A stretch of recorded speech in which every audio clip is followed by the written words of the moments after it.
Hey, this video is not called Sack in the Morning for nothing. So we'll start there. My name is Bryan Lewis. This is the Spin Zone.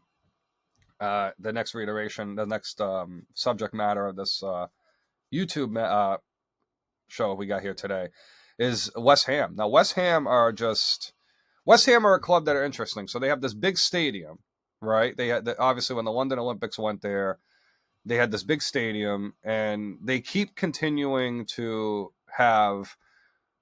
They have talent on this roster, right? They keep bringing in manager after manager. They had Pellegrini. They had David Moyes. They let David Moyes go a couple times.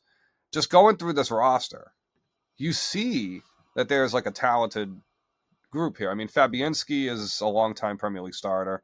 Areola has been bouncing around from France and everywhere else. You have guys like Aaron Cresswell who've been factors for this team for a long time. Wan-Bissaka, who's actually been pretty decent for them. Carlos Soler, who's, coming from Valencia. Somerville, who's a very high-profile winger. Danny Ings, who's had his stints. Emerson's had his stints.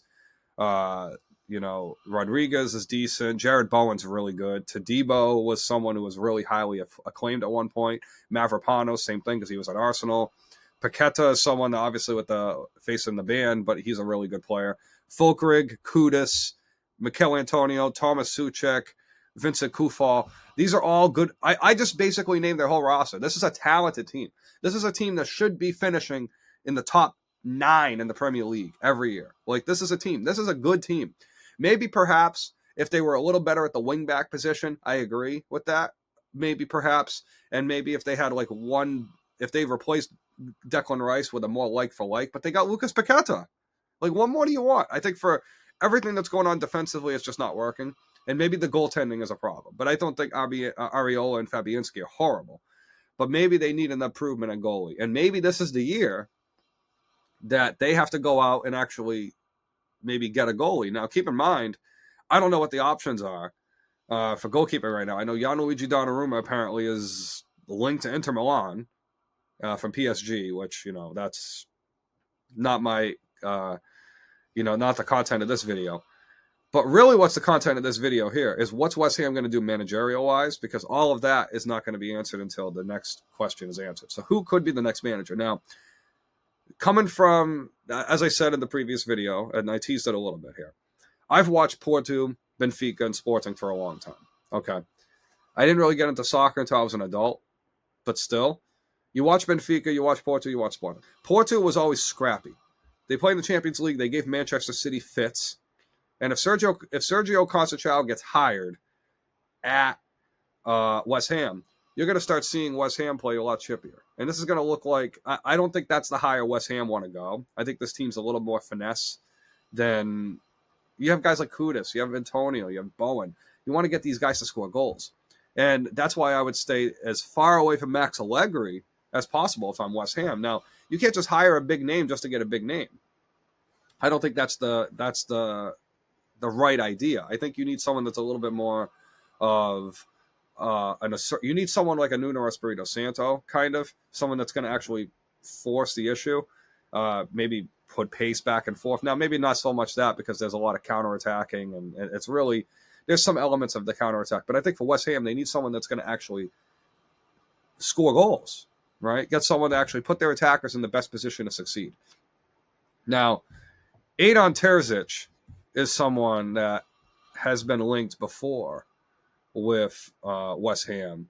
And it's interesting with him because, and then you have Christophe Galtier, who was the manager at Lille. I think that's actually not a bad idea, the former PSG manager, because, that was a name they considered in the past. But I really feel like if West Ham wanted to make a hire and actually really build some continuity on that roster, they would hire Graham Potter. Now, keep in mind, Eddie Howe a couple of years ago, when Newcastle hired Eddie Howe, I was pounding the table for Eddie Howe to be hired at Newcastle. I thought, yeah, Eddie might not take you to the promised land, but Eddie's going to take you to where you needed to go. And Newcastle have played European football. West Ham need to get back to that level. And I think with Graham Potter, he had Brighton in the top 8 before De Zerbi had him. And I thought De Zerbi's teams had a lot better. And that's another manager. Roberto De Zerbi, I think, is another guy that West Ham should be keeping an eye on. And Marseille's the Ligue 1 is going to fall apart money-wise. They don't have the media money right now to keep up with the heavyweights of the Premier League, Serie A, La Liga, Bundesliga, etc. They're going to fall as a league. And I think Marseille right now, talented squad as it is, I think De Zerbi would be the great hire, especially for what Potter and De Zerbi both did at Brighton. They would be great hires for West Ham.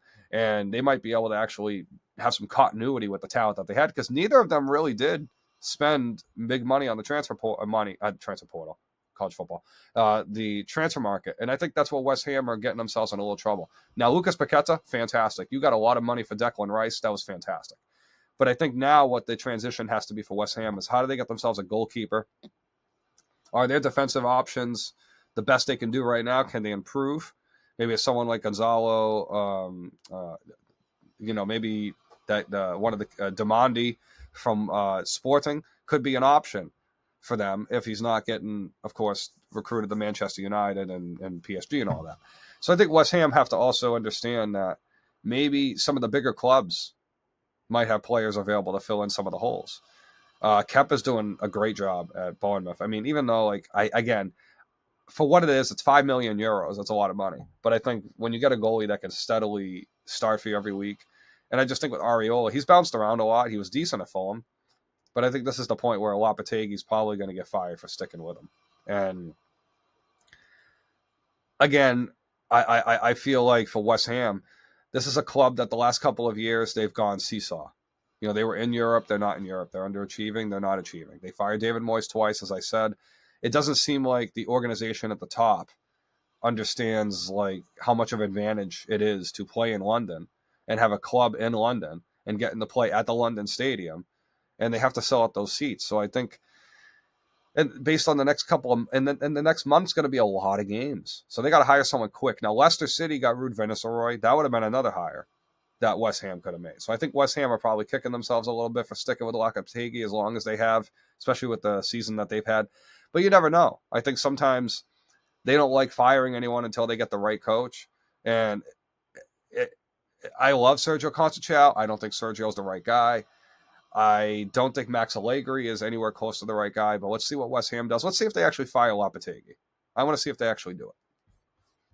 So stay tuned for the next topic.